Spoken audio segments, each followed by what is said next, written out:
Welcome back everyone to Benny Man's Gaming Vault, where we roll back the clock, dive into the archives and dust off some retro gems. Today we're talking about one of the quirkiest, most chaotic games from the arcade days, PaperBoy. But here's the twist, we're playing the Sega Master System version. Is it still a classic? Does it hold up? Grab your controller and let's find out.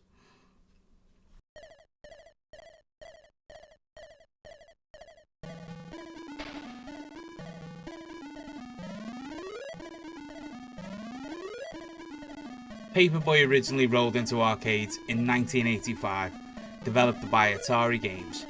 It became an instant classic thanks to its unique concept of delivering newspapers while dodging all sorts of suburban madness. Later it was ported to various consoles, including the Sega Master System and the Sega Mega Drive. That's the Sega Genesis for you American viewers. Today we're diving into the Sega Master System version to see if this classic is as good as we remember, or if it's more of a crumpled headline.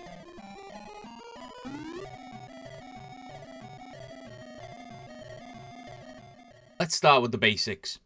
You play as a paperboy, riding your trusty bike through the suburbs, delivering newspapers to subscribers, whilst avoiding chaos. You've got 3 difficulty levels. You've got Easy Street, Middle Road, and the hilariously misnamed Hard Way. And trust me, it is the hard way.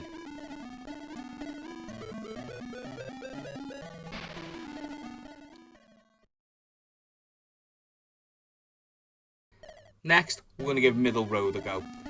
See if we can do any better than we did on Easy Street. Not that we did great. We'll see if we can get to the end of the week on this one. Difficulty should be higher, but the score should be bigger. So we'll see how we get on. Your job is to get those papers into mailboxes or the doorstep of your subscribers. Hit a subscriber's house with a paper? Great. Miss them or destroy their property though, and that'll cancel their subscription. Classic customer service logic, right?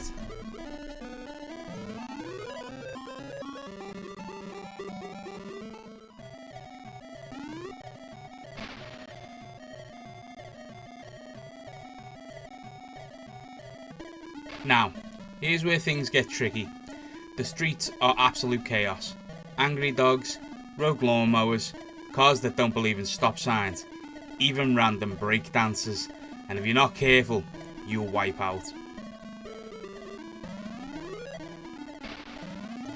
Because that's the thing with PaperBoy. It lures you in with a simple premise, but then just ramps up the madness and slaps you with it.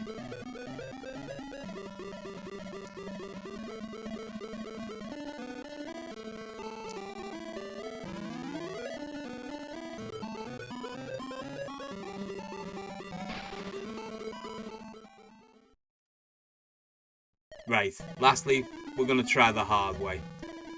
And it is everything it says it is. There'll be more obstacles, more frustrations, but we failed to get to the end of the week on the last 2. So why not try and do it on the hard one? Wish us luck.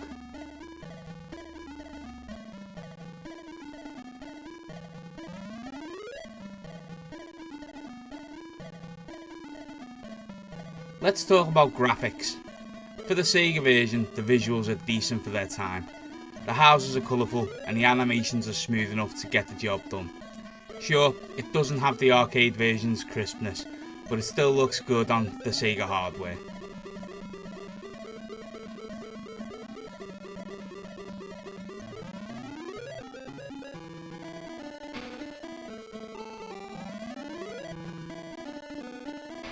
The sound design is, well, let's just say it's functional. The music loops are catchy at first, but start to feel repetitive after a few levels. The sound effects though really shine. Throwing papers, smashing windows, and the little crash sounds when you wipe out. They add a lot to the game's charm.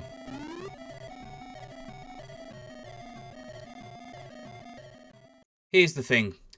PaperBoy isn't just a game, it's a test of patience. The controls can feel a bit stiff, and the difficulty spikes fast. 1 minute you're cruising down Easy Street, and the next you're dodging breakdancers, tyre stacks, fire hydrants like your life depended on it. And don't even get me started on the Sunday edition level.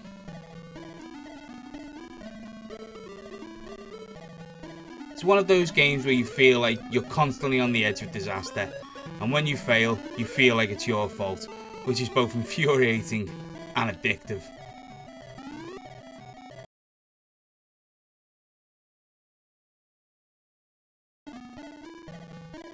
So is PaperBoy on Sega worth delivering? Absolutely, but only if you're ready for a challenge. It's not a game you play to relax, it's a game you play to test your reflexes, patience, and maybe your sanity.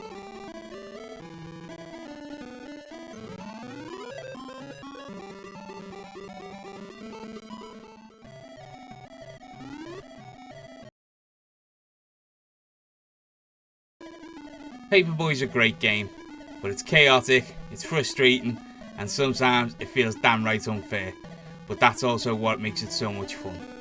For retro fans, it's a must play. For newcomers, it's a piece of gaming history that'll give you a newfound respect for delivery workers. And if you've never had the opportunity to play it, if you can get hold of an old console or an emulator, definitely give it a bash. I'm sure you'll enjoy it. If I had to rate PaperBoy with a Bernie Man's Game and Vault review score, it'd have to be 6.5 out of 10. And that might seem a little bit harsh or a little bit low, but for me personally, it was a great game and it did have a lot of fun. But the repetitive nature of it meant you couldn't play it for hours. It was a game that you could just jump on for a little bit, have a bit of fun, and then put it back down, which is all it really needed. One of the coolest parts of PaperBoy is the end of the day training course. After you've survived your route, you get to blow off some steam with jumps, targets and obstacles in a BMX style mini game. It's a nice little reward and a chance to rack up some extra points. And I know we all secretly look forward to getting to the end of each level just to have a bash at it. Whenever you discuss it with your mates or you talk about the old days of playing PaperBoy, everyone always comes with the, "Do you remember playing the bit at the end, the obstacle course?" And would you believe it, the hard way is the one we actually managed to complete the week on. We mightn't have been left with many subscribers by the end of it, but we got there.